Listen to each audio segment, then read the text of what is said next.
পরবর্তী সময়ে আমাদের মাঠ চলা বলে আমরা হঠাৎ করে দাদা সকালবেলা বলেছে যে তোমরা র্যালি মানে করো। আমরা হঠাৎ করে লোক বলেছি যে প্রথমে জায়গা দিতে পারি, কারণ আমাদের পাড়ায় মাঠ যদি কাদা না হতো ওখানে জায়গা দিতে পারতাম। এর পরবর্তী সময় আমরা মাঠ পূর্ণ হলে বড় করে একটা অনুষ্ঠান করবো এবং আমাদের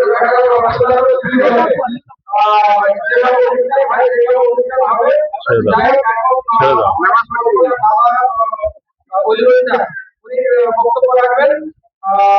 আপনারা সবাই ধীরে ভাবে শুনবেন। যারা বারে বারে অনুরোধ করে বলছি, যারা আছে রাস্তায় দাঁড়িয়ে আছে তারা সকলে বসে যান।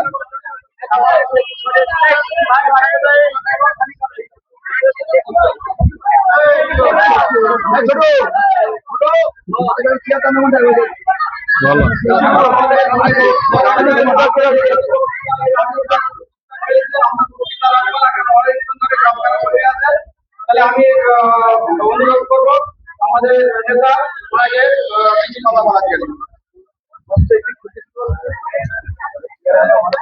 উপস্থিত সভা সঞ্চালক, মঞ্চে উপবিষ্ট ভারতীয় জনতা পার্টির বিশিষ্ট কার্যকর্তা বৃন্দ এবং মঞ্চের সামনে যে সমস্ত মাতৃশক্তি এবং ভারতীয় জনতা পার্টির কার্যকর্তা উপস্থিত আছেন, প্রত্যেককে ভারতীয় জনতা পার্টির পক্ষ থেকে হার্দিক অভিনন্দন জানাই।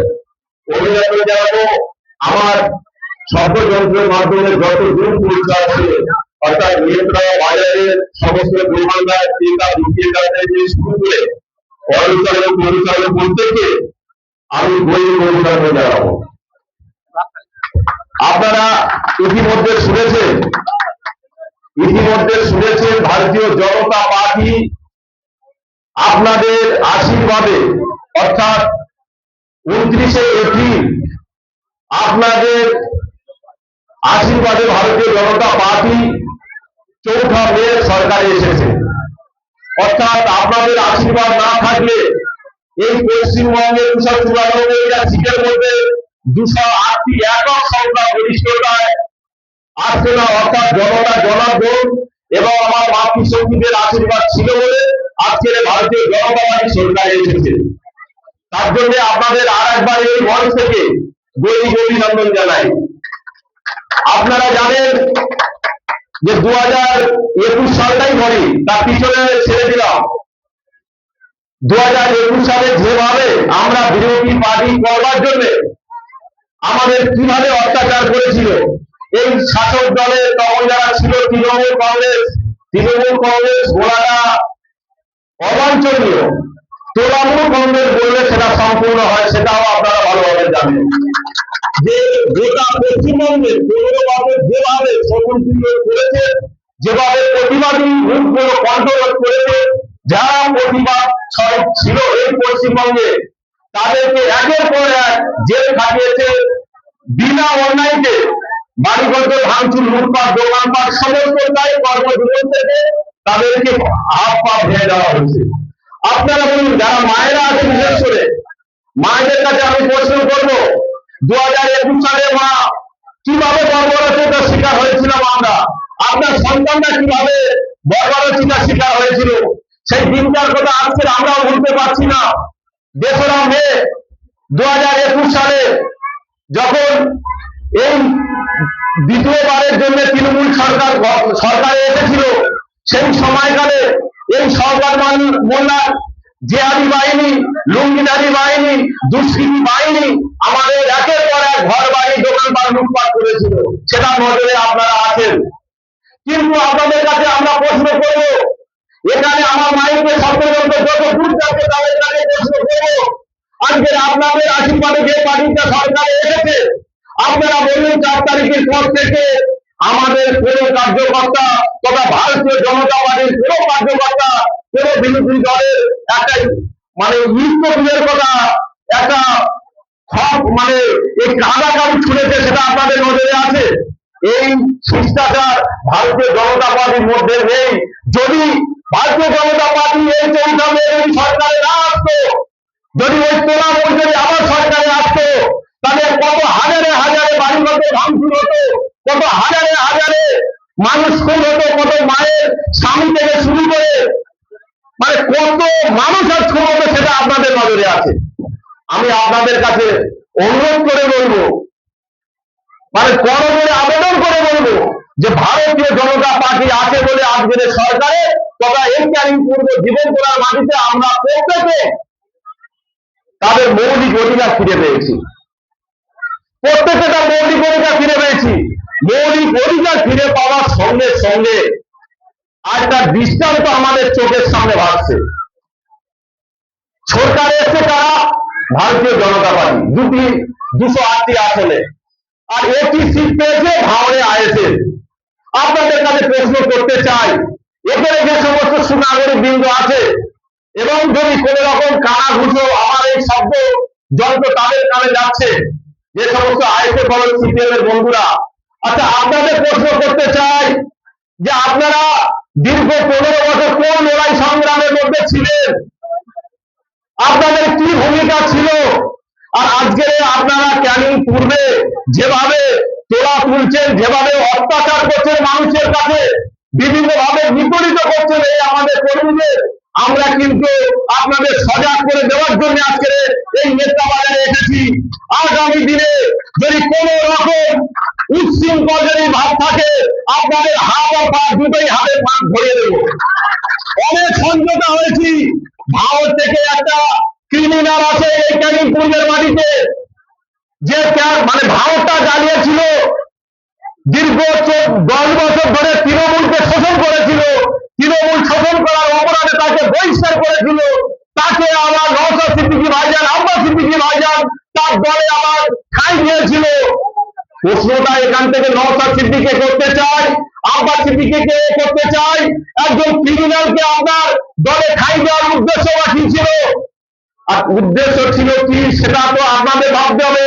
আমরাও ভেবেছি উদ্দেশ্য যাই ছিল সেটা আমরাও বুঝতে পেরেছি, যে ক্যানিং পূর্বে থেকে তোলা তুলে সেই তোলা ভাতটা পুরপুরা জমিনে যাওয়ার জন্য আপনি ওকে ক্যানিং পূর্বে পাঠিয়েছেন, সেটা আমরাও নিশ্চিত বুঝতে পেরেছি। এর কারণটা কি ছিল? আপনার দলে তো সুনাগরিকগণ অনেকে ছিল, অ্যাডভোকেট ছিল, ডাক্তার ছিল, আইপিএস ছিল, আপনাকে তো যথেষ্ট রেসপেক্ট করতে নওশাদ সিদ্দিকী ভাইজান আপনার কথাবার্তা মাধুর্যতা দেখে। কেন একজন ক্রিমিনাল যার নামে শতাধিকের উপরে কেস আছে, যার বাড়িতে 6 বোম পাওয়া গিয়েছিল, তাকে ক্যানিং পূর্বের মাটিতে কিসের জন্য টিকিটটা দেওয়া হয়েছিল? আপনাদেরও ভাবতে হবে আগামী দিনে, যা ভেবে ভুল করেছেন আগামী দিনেও ভাবতে হবে যে নওশাদ সিদ্দিকী ভাইজান আমাদের কতটা উপকারে আছে আর কতটা অপকারে আছে সেটা আপনাদের ভাবতে হবে। অর্থাৎ আইএসএফ দলটা কতটা উপকারে আছে, কতটা অপকারে আছে সেটা আপনাদেরও ভাবতে হবে। ক্যানিং পূর্বের মাটিতে 2021 সালে যে একজন মানে শিক্ষিত ব্যক্তিকে পাঠিয়েছিল, তিনি 77,000 ভোট পেয়েছিল, সেটাও আপনাদের নজরে আছে। আর একটা ক্রিমিনালকে ক্যানিং পূর্বে পাঠিয়ে কত ভোট পেয়েছে সেটাও আপনাদের নজরে আছে। আর তারা একটা ভাঙড়ে নওশাদ সিদ্দিকী একটা এমএলএ সিট পেয়ে ক্যানিং পূর্বের মাটিতে যারা চিংড়ি মাছের মতো লাফাচ্ছে, সেই কর্মীদের বলছি, শুনতে পাচ্ছেন আপনি? শুনতে পাচ্ছেন? যদি এরপরে এই নেতা বাজারে কোন রকম বিশৃঙ্খল তৈরি করেন, আপনাদের কিন্তু যোগ্য জবাব সমস্ত স্তর থেকে দেবো। এখানে আমরা চুরি করে বসে নেই, আমরা চুরি করে বসে নেই। সরকারে আমরা এসেছি সেটা জনতার রায় নিয়ে, 208টি আসন নিয়ে। এখানে মায়েরা আজকে অন্নপূর্ণা ভান্ডার পাচ্ছে 3,000 টাকা, মায়েদের ছেলেরা মেয়েরা তারা বেকার যুবক যুবতীর ভাতা পাচ্ছে। এখান থেকে আজকে জিও ট্যাক্স হচ্ছে, যার জিও ট্যাক্স আপনাদের আমলে হলে 10,000 20,000 টাকা ছাড়া কোনো জিও ট্যাক্স হতো না। আপনারা বুকে হাত দিয়ে বলুন, আমরা সোহেল ভাই এখানে আছে, নেতা অনেক কার্যকর্তা আছে, তার কাছে 5 পয়সা নিয়ে থাকি, সেটা আপনারা বলুন। এই দৃষ্টান্ত ভারতীয় জনতা পার্টি কার্যকর্তাদের থাকেনি, থাকবেও না আগামী দিন। আপনারা কোন দিকে যাবেন সেটাও বিচার করবার জন্য আপনাদের কাছে আমি অনুরোধ করব।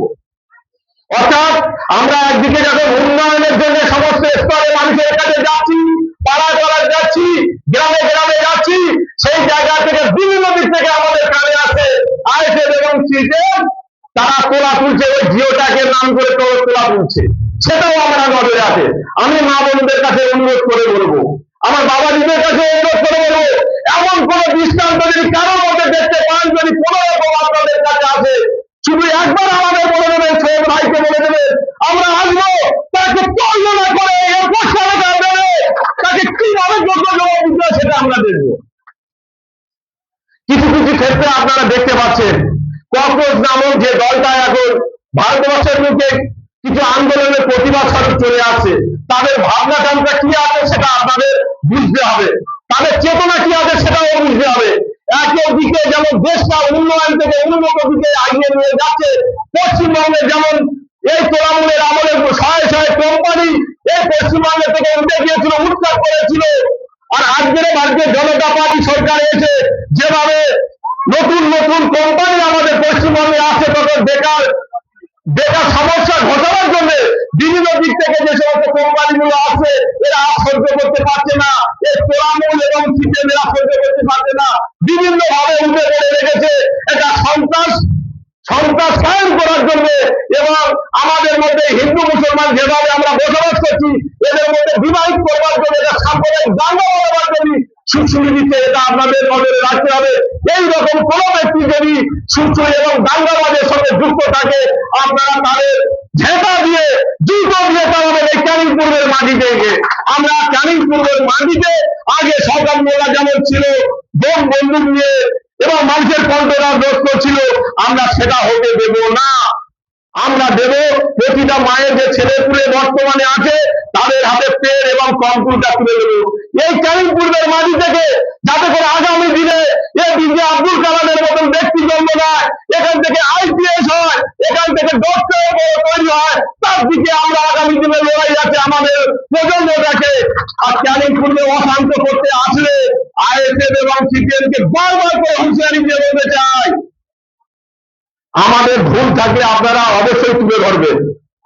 আমরা এই পর্যন্ত 3 মাস সরকারের বয়স, আমাদের যদি ভুল থাকে অবশ্যই আপনারা বলবেন, কিন্তু ভুল করবো না। মানুষের উন্নয়ন নিয়ে আমরা যখন মানুষের পাশে যাব, তারপরেও আপনারা বিভিন্ন উস্কানিমূলক কথাবার্তা বলবেন, সেটা কিন্তু আমরা মেনে নেব না।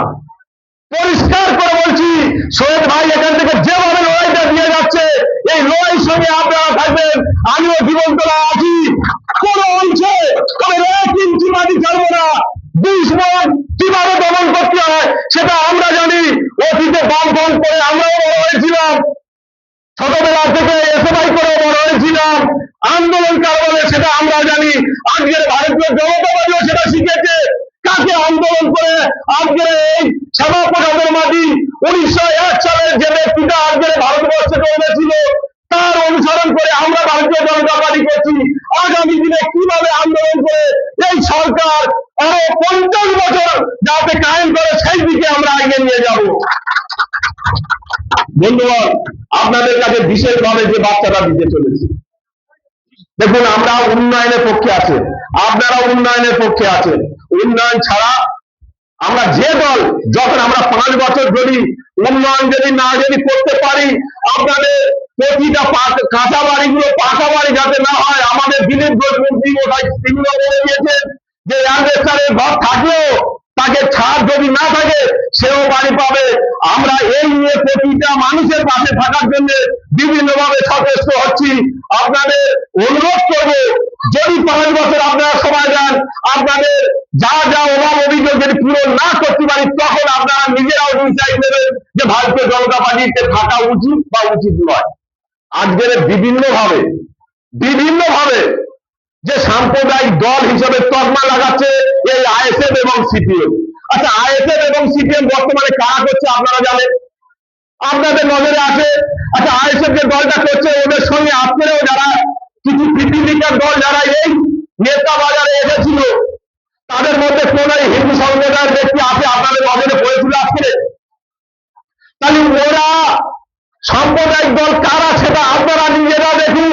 আজকে আমার কত মায়েরা শাখা শিবির করে এই মঞ্চের সামনে দাঁড়িয়ে আছে, বসে আছে, দেখুন সাম্প্রদায়িক কারা বলছে, কারা শেখাচ্ছে, তাদের এখান থেকে আপনারা যোগ্য জবাব দেন। আমরা ভারতীয় জনতা পার্টি, এটা সম্পৃক্তির পার্টি, এটা কাজী নজরুল ইসলামের একটা কবিতা দিয়ে আমি বলবো যে এখানে সেই সম্পৃক্ততা বজায় আছে কিনা আইএসএফ এবং সিপিএম দেখে যাও। আপনারা বিভিন্ন ভাবে সাম্প্রদায়িক তকমা লাগান। এখানে কারা বসে আছে দেখুন, একদিকে আমার মুসলিম ঘরের মায়েরা বসে আছে, আর একদিকে আমার সনাতনী ঘরের মায়েরা বসে আছে। অর্থাৎ সে কাজী নজরুল ইসলামের কথা মোরা এক বৃন্দে দুটি কুসুম, হিন্দু মুসলমান, মুসলিম তার নয়নমণি, হিন্দু তার প্রাণ। দেখুন তার বৈশিষ্ট্যটা, দেখুন তার বৈষম্যটা, দেখুন যে তারা একে একে বসে আছে। দেখুন আজকের মঞ্চে কে বসে আছে, দেখুন মঞ্চে বসে আছে আমার হিন্দু একটা ভাই, দীর্ঘ প্রতিবাদী মুখ।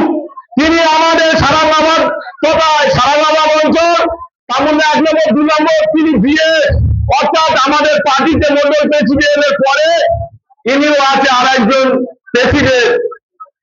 আমি আপনাদের কাছে বলবো, যদি সাম্প্রদায়িক ভাবে ভারতীয় জনতা পার্টি, তাহলে এপিজে আব্দুল কালামের মতন ব্যক্তি কেন রাষ্ট্রপতি হয়েছে, আর রাষ্ট্রপতিটা কে করেছে সেটাও আপনাদের নজরে আছে। ভারতীয় জনতা পার্টি এপিজে আব্দুল কালামকে রাষ্ট্রপতি করেছে। এত বছর সরকারের তো, কেন্দ্র সরকারের তো কংগ্রেস ছিল, কোনদিন মুসলিমদের সেই সিংহাসনে বসেছিল আপনাদের নজরে আছে? থাকবে না, থাকবে না। 15 বছর এই তৃণমূল কোনদিন ভারতীয় কোনদিন মুসলমানকে সেইভাবে প্রাধান্য দিয়েছে? দেয়নি। আপনারাও দেখেছেন অতীতে যে ওয়াকফ নিয়ে আন্দোলন করবার জন্য, এখান থেকে আরেকটু আমি সংযোজন করবো নওশাদ সিদ্দিকীকে, যে আইএসএফ কে তিনি যখন ওয়াকফ নিয়ে আন্দোলনের প্রতিবাদ মুখ হিসেবে ধর্মতলায় গিয়েছিল, আমি তাকে নওশাদ সিদ্দিকীকে আমি এখান থেকে সেলুট করবো, যে ওয়াকফ নিয়ে মানুষের পাশে থাকবার জন্য। আপনারা বলুন, ওয়াকফ নিয়ে যখন আন্দোলন করছিল এই পশ্চিমবঙ্গের মাটিতে, তখন সেই মুখ্যমন্ত্রী মমতা বন্দ্যোপাধ্যায় এই মুসলমানদের কি বার্তা দিয়েছিল, যে আন্দোলন যদি করতে হয় যান দিল্লিতে গিয়ে করুন, পশ্চিমবঙ্গে আন্দোলন করতে দেব না। অথচ পশ্চিমবঙ্গের পশ্চিমবঙ্গের মুসলমান সম্প্রদায়ের মানুষকে নিয়ে কিভাবে তৎপরতা হিসেবে ব্যবহার করেছিল সেটাও আপনাদের নজরে আছে। তার পরিত্রাণ পাওয়ার জন্য আজকের ভারতীয় জনতা পার্টিতে যখন আপনারা প্রত্যেকে আছেন, আজকের হিন্দু মা যেমন লক্ষ্মীর ভান্ডার 3000 টাকা করে পাচ্ছে, আজকের সনাতনী মাও 3000 টাকা করে পাচ্ছে। এটা আইএসএফ এবং সিপিএম সহ্য করতে পারছে না। এখন ওরা বুঝতে পারছে যেভাবে এই বিজেপি সরকার হিন্দু মুসলমান একে অপরের পাশে আছে, যেভাবে উন্নয়ন নিয়ে আছে, আগামীতে 50 বছর গেল, 100 বছরও এই ভারতীয় জনতা পার্টিকে পশ্চিমবঙ্গতে লুটপাট করা যাবে না। যার জন্য বিভিন্ন ভাবে ওরা দাঙ্গা লাগাবার জন্য চেষ্টা করছে, সেদিকে আপনারা নজর রাখবেন। সব থেকে বেশি করে মায়েদেরও নজর রাখতে হবে। আমার বাবারা প্রতিনিয়ত সকাল হলে সংসারের কাজের জন্য বেরিয়ে যায়, ওরা সেই সময়কালে বিভিন্ন ভাবে মায়েদের কাছে সুচুরিমূলক কথাবার্তা বলে, যে ভাইজান, যে আমরা মুসলমান ঘরের মেয়েরা, ভাইজান আমাদের কত জনপ্রিয়, কত জনপ্রিয় যদি হবে মা, আমি আপনাদের কাছে প্রশ্ন করতে চাই, এই কয়েকদিনের মধ্যে হয়তো কোথাও বা কোথাও এই আব্বা সিদ্দিকী জলসা করছে, আমি সিদ্দিক পরিবারকে বলবো, আপনি তো বিনিময় ছাড়া কোন জায়গায় জলসা করেন না, তা ওদের কি ভাববেন সেটাও আপনাদের পাশে করবো। আর আগামী দিনে 13ই আগস্ট ক্যানিং স্টেডিয়ামে একটা সনাতনীদের ওখানে মহাযজ্ঞের আয়োজন করেছে, অর্থাৎ হিন্দুদের একটা সভা আয়োজন করেছে। ওখানে যে সমস্ত ধর্মগুরুরা আসবে, অর্থাৎ হিন্দুদের ধর্মগুরুরা আসবে, তারা কত টাকা বিনিময় ওখানে আসবে সেটাও আপনাদের ভাবার জন্য অনুরোধ করবো। একদিকে যেমন ফুরপুরা জমিনের ভাইজানদের বিষয়টা দেখবার জন্য টাকা ছাড়া তো এরা কর্মী জলসাতে আসে না। আর ওই ক্যানিং স্টেডিয়ামে যে সনাতনীদের হয়ে যে ধর্মগুরু যারা আছে, কার্তিক মহারাজ থেকে শুরু করে হিরণ গোস্বামী যারা আছে, তারা কত টাকা বিনিময়ে আছে সেদিকে একটু নজর রাখার জন্য আমি অনুরোধ করবো। ফুরপুরা জমিনের সমস্ত মানুষেরা টাকা ছাড়া কোনো জায়গায় জলসা করে না, সেটা নজরে আমাদের আছে। আর এরা আমাদের কি বৈষম্য, কি আদর্শতা আমাদের কাছে বলবে, যেখানে একটা এমএলএ নিয়ে আজকে 10 বছর ধরে না, 5 বছর আর এই একবারে 6 বছর ভাওড়ে ঢুকে আছে, ভাওড়ে কি উন্নয়ন করেছে সেটাও আপনাদের নজরে আছে। সেখানে প্রতিনিয়ত বন্দুক ছাড়া অন্য কিছু শব্দ শোনা যায় না। আর আজকের 3 বছর আমাদের ভারতীয় জনতা পার্টি সরকারে এসেছে, ক্যানিং পূর্বের মাটিতে কোন জায়গায় একটা বোম করেছে সেটা আপনাদের নজরে আছে? নজরে থাকবে না। আমরা উন্নয়ন ছাড়া কিছু বুঝি না, আগামী দিনে কিছু বুঝবো না। আপনারা অতীতেও দেখেছেন বিভিন্ন পঞ্চায়েত যে সমস্ত ভোটে হয়েছিল, মানে ছয় ছয় মানুষ খুন হয়েছিল। এবারেও যে কন্টেস্টটা হয়েছে, যে 2026 সালে যে নির্বাচন হয়েছে, একটা পুরো মারা কোথা হয়েছে সেটাও হয়নি, আগামী দিনেও হবে না। আমি মায়েদের বাবাদের কাছে আর একবার অনুরোধ করে বলবো, এই সমস্ত পিপিলিকার যে সমস্ত দলবলগুলো আছে আপনাদের কাছে বিভিন্ন বিভ্রান্তকর কথাবার্তা বলছে, এইসব উস্কানিমূলক কথাবার্তা আপনারা পা দেবেন না। আর যদি একান্ত কোনো রকম উস্কানিমূলক কথাবার্তা বলে, সোহেল ভাইকে বলবেন আমরা কিভাবে তার বিরুদ্ধে লড়াই করতে হয় সেটা আমরা শিখিয়ে দেবো, সেটা আমরা দেখে দেবো। এই বলে আর একবার গরিবানন্দ জানিয়ে আমার কথা এখানে শেষ করছি।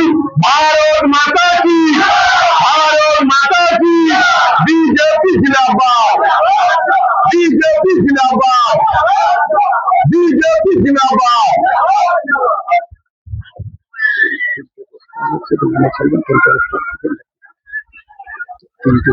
কে কে আছে বলো?